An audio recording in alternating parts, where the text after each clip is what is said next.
à vous, chers amis, et bienvenue dans ce nouvel épisode de Regard biblique.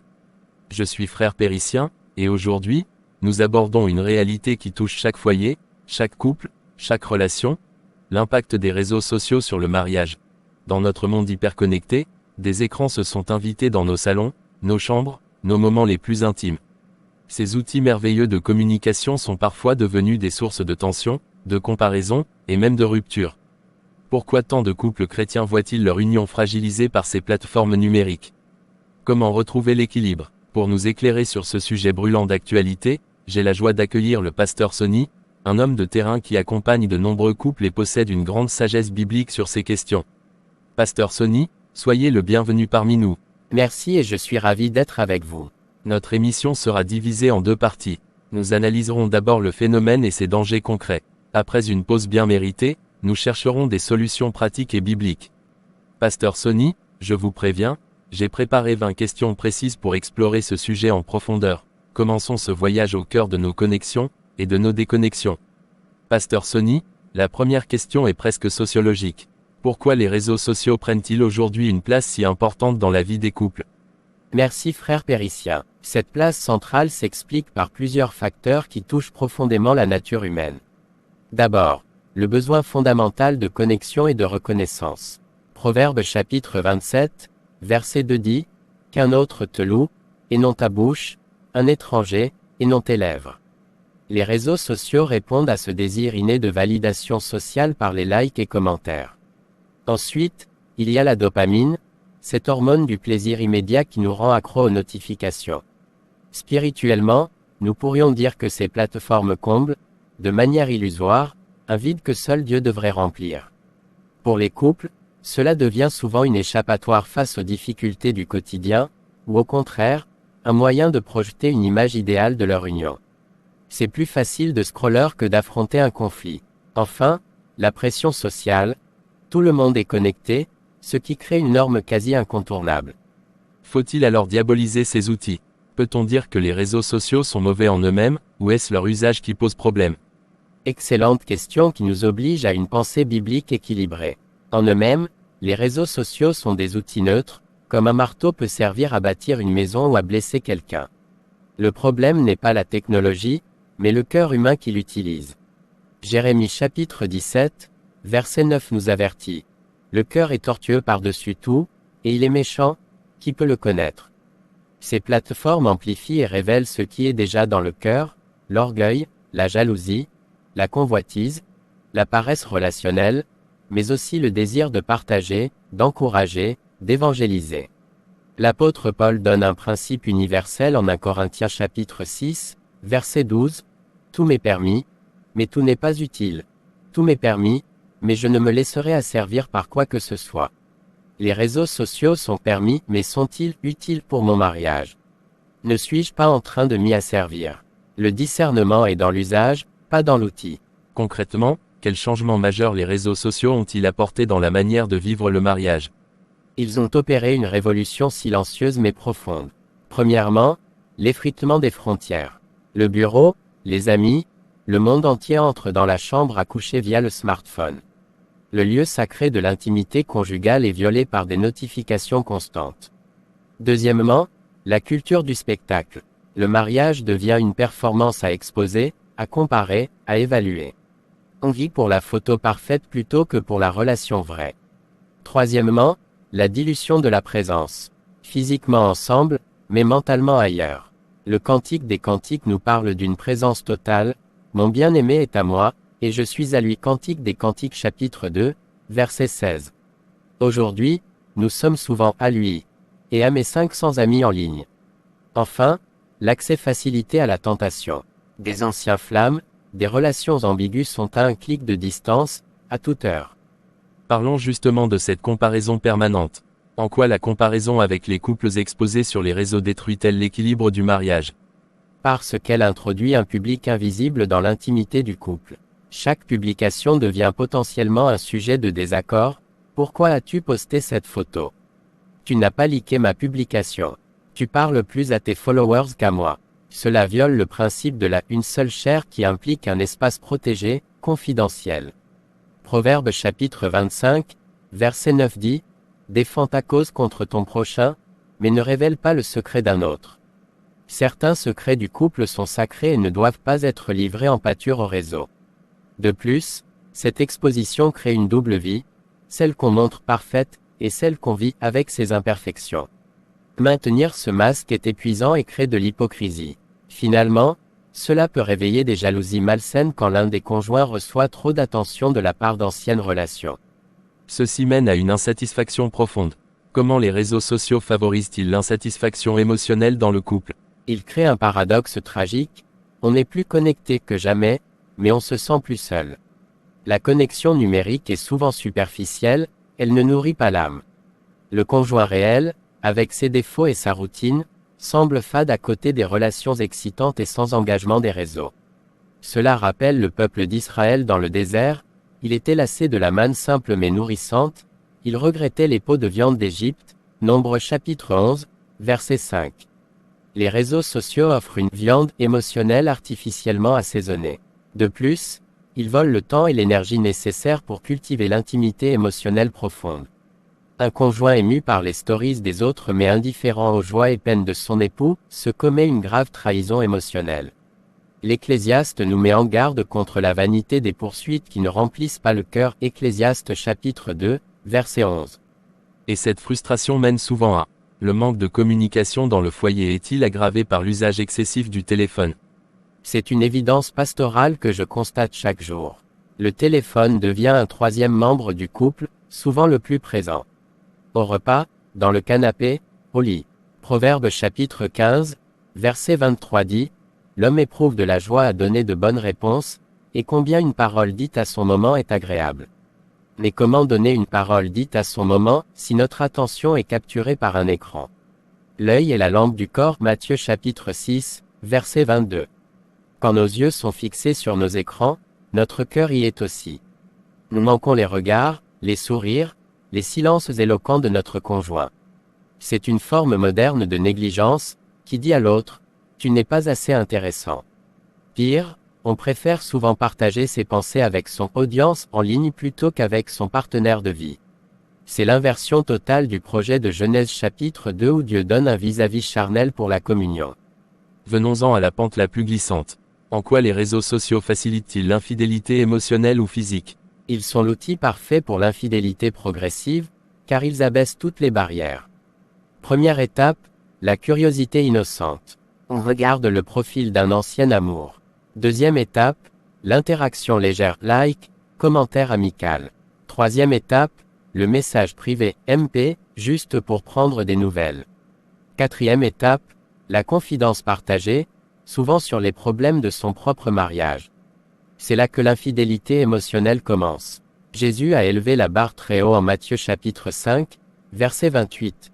Mais moi, je vous dis que quiconque regarde une femme pour la convoiter a déjà commis un adultère avec elle dans son cœur. Les réseaux sociaux sont une machine à créer des regards qui convoitent. Ils offrent un sentiment d'intimité et de secret propice au développement d'une relation parallèle. Physiquement, ils facilitent ensuite la prise de rendez-vous. C'est un chemin tout tracé qui commence par un simple clic. Cette frontière est fine. Les discussions privées, likes et commentaires peuvent-ils être considérés comme une forme de trahison conjugale? Oui, absolument, et c'est ici que nous avons besoin d'une grande honnêteté. La question clé est, est-ce que je cache cette interaction à mon conjoint? Si la réponse est oui, c'est un signal d'alarme brûlant. Proverbe chapitre 28, verset 13, celui qui cache ses transgressions ne prospère point, mais celui qui les avoue et les délaisse obtient miséricorde. Un like compulsif sur toutes les photos d'une personne spécifique, des commentaires trop attentionnés, des messages privés qui créent un lien exclusif, ce sont des formes d'infidélité numérique. Il vole à son conjoint l'exclusivité émotionnelle et attentionnelle qui lui revient. L'alliance matrimoniale inclut la transparence. Un bon test, seriez-vous à l'aise que votre conjoint lise l'intégralité de vos messages privés? Sinon, il y a un problème. L'Épître aux Éphésiens chapitre 5, verset 11 nous dit « Ne prenez point part aux œuvres infructueuses des ténèbres, mais plutôt condamnez-les. » Et parfois, cela va très loin. Pourquoi certaines relations sur les réseaux deviennent-elles plus importantes que le conjoint? Parce qu'elles offrent une illusion de connexion sans les exigences de l'amour vrai. L'amour conjugal, selon 1 Corinthiens chapitre 13, est patient, il n'est pas envieux, il supporte tout. C'est exigeant. Les relations en ligne, elles, sont basées sur la gratification immédiate, la validation facile, et on peut les mettre en pause quand ça devient compliqué. C'est une relation de consommateur. De plus, ces relations nourrissent souvent l'ego blessé. Cette personne me comprend mieux que mon conjoint. C'est un mensonge, car cette compréhension est superficielle, sans le poids du quotidien partagé. Spirituellement, c'est une forme d'idolâtrie relationnelle. On cherche dans une créature, en ligne, ce qu'on devrait chercher en Dieu et dans l'alliance qu'il nous a donnée. Comme le dit Osée, le peuple se créait des idoles alors que Dieu les attendait, Osée chapitre 2. Quand un conjoint devient secondaire, c'est qu'un autre Dieu a pris la première place. Bien, c'est bien. Nous allons prendre une petite pause et nous reviendrons après.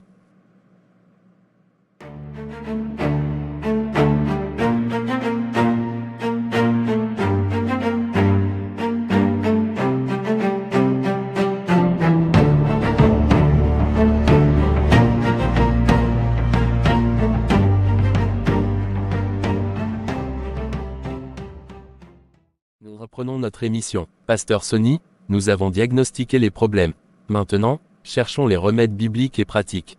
Commençons par l'impact spirituel. Quel est l'impact spirituel des réseaux sociaux sur le couple chrétien?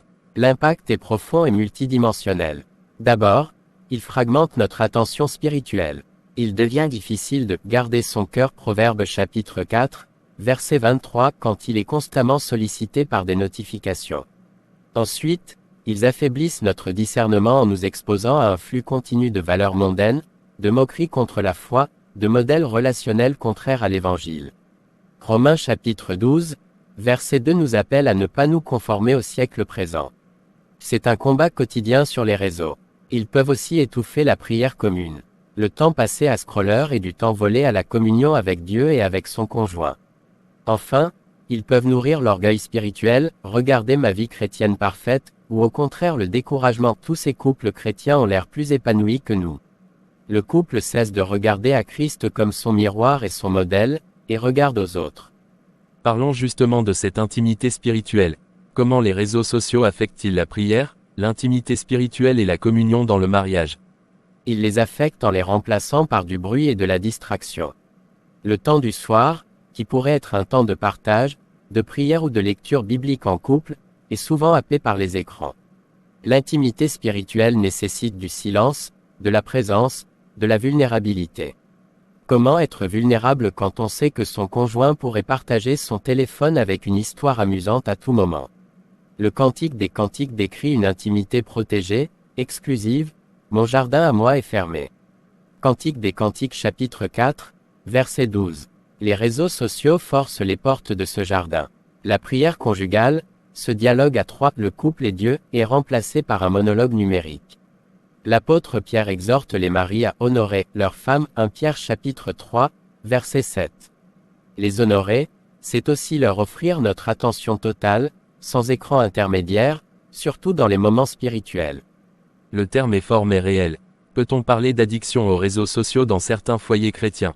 Malheureusement oui, et nous devons appeler les choses par leur nom. Une addiction, c'est une dépendance qui asservit. L'apôtre Paul disait déjà, « Je ne veux pas être asservi par quoi que ce soit » 1 Corinthiens chapitre 6, verset 12. Les signes sont là, anxiété quand on est déconnecté, consultation compulsive même pendant des moments importants, négligence des responsabilités familiales, mensonges sur le temps passé, conflits répétés à ce sujet. C'est une addiction comportementale qui stimule les mêmes circuits de récompense que les substances. Spirituellement, c'est une forme d'idolâtrie, où l'on trouve son réconfort, son identité et son plaisir dans cette activité plutôt qu'en Dieu et dans les relations qu'il a instituées. C'est un joug étranger, de Corinthiens chapitre 6, verset 14, qu'on s'impose à soi-même et à son couple. La Bible a pourtant des principes éternels. Que dit la Bible sur la gestion du temps et des priorités dans le foyer? La Bible est extrêmement claire. Éphésiens chapitre 5, verset 16 nous exhorte. Rachetez le temps, car les jours sont mauvais. Notre temps est une ressource limitée donnée par Dieu. Le psaume 90, verset 12 prie. Enseigne-nous à bien compter nos jours, afin que nous appliquions notre cœur à la sagesse. Dans le foyer, Les priorités sont établies, Dieu premièrement, puis son conjoint, ses enfants, puis le reste. Les réseaux sociaux inversent souvent cet ordre. L'Ecclésiaste dit qu'il y a un temps pour toute chose, Ecclésiaste chapitre 3. Y a-t-il un temps pour les réseaux sociaux dans votre emploi du temps? Et ce temps empiète-t-il sur le temps pour ton époux, pour tes enfants, pour Dieu? Proverbe chapitre 24, versets 33 à 34 met en garde contre la paresse qui appauvrit. La paresse numérique, qui nous fait perdre des heures, appauvrit notre mariage. Appliquons ces principes. Comment les principes bibliques de fidélité et de sagesse s'appliquent-ils à l'usage des réseaux sociaux? Le principe de fidélité, hébreu, hesed, amour covenantiel, exige l'exclusivité et la transparence. Appliqué au réseau, mon cœur, mes attentions, mes conversations intimes appartiennent à mon conjoint. Je dois donc être radical dans la protection de cette exclusivité. Pas de conversations intimes avec une autre personne du sexe opposé. Pas de suivi de compte qui alimente la convoitise. Le principe de sagesse proverbe partout. Exige du discernement. Proverbe chapitre 4, verset 23. Garde ton cœur plus que toute autre chose, car de lui viennent les sources de la vie. La sagesse pose des questions. Ce contenu m'édifie-t-il? Ce temps passé construit-il mon mariage? Cette interaction honore-t-elle mon conjoint? La sagesse établit aussi des limites, comme le faisait Job qui avait fait une alliance avec ses yeux, Job chapitre 31, verset 1 pour ne pas poser son regard sur une jeune fille. Nous avons besoin d'une alliance avec nos doigts et nos yeux aujourd'hui. Concrètement alors, jusqu'où un chrétien marié doit-il poser des limites dans sa vie numérique? Les limites doivent être radicales, concrètes et décidées en couple. Radicales, car Jésus disait, « Si ton œil droit est pour toi une occasion de chute, arrache-le. » Matthieu chapitre 5, verset 29. Le principe est de supprimer sans pitié ce qui nous fait chuter. Cela peut signifier désactiver les notifications, supprimer certaines applications, se désabonner massivement, mettre des contrôleurs de temps. Concrète, pas de téléphone pendant les repas, dans la chambre à coucher, 1 heure avant le coucher. Des zones blanches dans la maison et dans l'emploi du temps. Décider en couple, c'est crucial. Il faut en parler, établir des règles communes, et même échanger les mots de passe comme signe de transparence volontaire. Cela ne vient pas de la méfiance, mais du désir de n'avoir rien à cacher. La limite ultime est l'amour, tout est permis, mais tout n'est pas utile. Tout est permis, mais tout n'édifie pas. Que personne ne cherche son propre intérêt, mais que chacun cherche celui d'autrui. 1 Corinthiens chapitre 10, versets 23 à 24. Mon intérêt numérique nuit-il à mon conjoint? Donnons des exemples pratiques. Quelles limites concrètes un couple chrétien peut-il établir concernant les réseaux sociaux? Je suggère toujours ces 4 pactes concrets. 1. Le pacte du téléphone mort. Certains créneaux sont sacrés et sans écran. Le premier moment du matin ensemble, les repas, les 30 minutes après le retour du travail, l'heure avant le coucher. Le téléphone est dans une autre pièce, en silencieux. 2. Le pacte de la transparence totale. Nous connaissons les mots de passe de nos comptes. Nous nous suivons mutuellement. Nous ne refusons jamais à notre conjoint de voir nos messages s'il le demande, mais cette demande doit être rare, la confiance étant la norme. 3. Le pacte du contenu pur. Nous nous engageons à ne pas suivre de comptes qui nous font chuter, influenceurs au style de vie provoquant, anciennes relations, etc. Nous utilisons des outils de filtrage si nécessaire. 4. Le pacte du Shabbat numérique. Un jour par semaine, souvent le dimanche ou une demi-journée, nous sommes complètement déconnectés pour nous recentrer sur Dieu, la famille, les relations réelles. Ces pactes ne sont pas légaux, mais libérateurs. Ils créent un espace sûr pour l'amour. Et quand la confiance est déjà blessée? Comment restaurer la confiance quand les réseaux sociaux ont déjà causé des blessures? La restauration suit le chemin de la repentance et de la grâce, à l'image de l'Évangile. D'abord, la repentance authentique de celui qui a blessé, reconnaître la faute sans excuse, demander pardon spécifiquement, je te demande pardon d'avoir passé nos soirées sur mon téléphone au lieu d'être avec toi. Ensuite, des actions réparatrices concrètes, donner tous ces mots de passe, supprimer les contacts problématiques, rendre des comptes sur son utilisation, parfois même fermer temporairement certains comptes. C'est le fruit digne de la repentance. Matthieu chapitre 3, verset 8. Pour la personne blessée, le chemin est le pardon, qui est un choix, et la reconstruction de la confiance, qui prend du temps. Cela nécessite souvent un accompagnement pastoral ou conjugal. Philippiens chapitre 2, versets 3 à 4 donne la clé.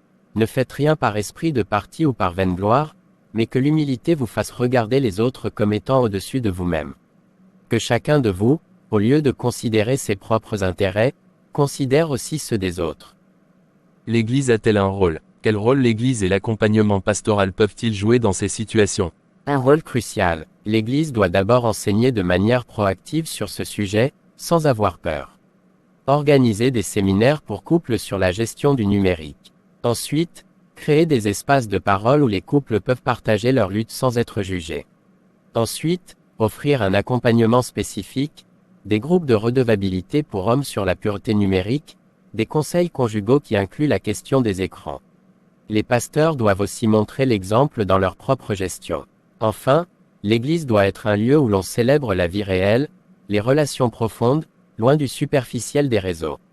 Elle doit rappeler la vision biblique du mariage comme une aventure sainte et exigeante, bien plus passionnante que les illusions numériques. Exhortez-vous réciproquement. Hébreux chapitre 3, verset 13 doit s'appliquer aussi à nos habitudes digitales. Pour conclure avec espérance, quel message d'espérance biblique donner aux couples dont le mariage est fragilisé par les réseaux sociaux? Mon message est plein d'espérance. Premièrement, il n'est pas trop tard.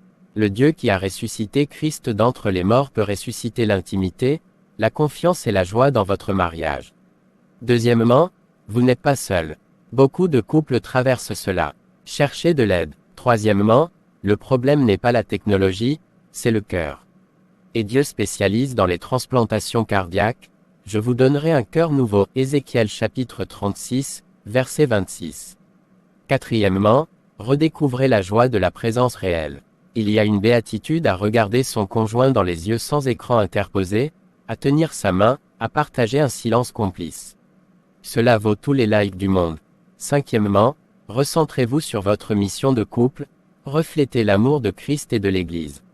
Cette mission est bien plus grande et plus excitante que tout ce que les réseaux sociaux peuvent offrir. Faites le choix aujourd'hui de vous désencombrer pour vous recentrer. Cherchez premièrement le royaume et la justice de Dieu, et toutes ces choses vous seront données par-dessus. Matthieu chapitre 6, verset 33. Votre mariage en vaut la peine. Merci, Pasteur Sonny, pour cette analyse lucide et ces solutions pleines d'espérance. Vous nous avez montré que le combat n'est pas contre les écrans, mais pour nos cœurs et nos priorités. Chers amis, prenez ce temps pour évaluer, vos écrans construisent-ils votre foyer ou le fragilisent-ils? Ayez le courage d'en parler en couple, de poser des limites, de vous recentrer sur l'essentiel. Votre mariage est une alliance sacrée, un jardin à cultiver. Ne laissez pas les mauvaises herbes numériques l'étouffer. Que Dieu vous donne la sagesse de bien gérer toutes vos connexions, pour la gloire de son nom. À la semaine prochaine.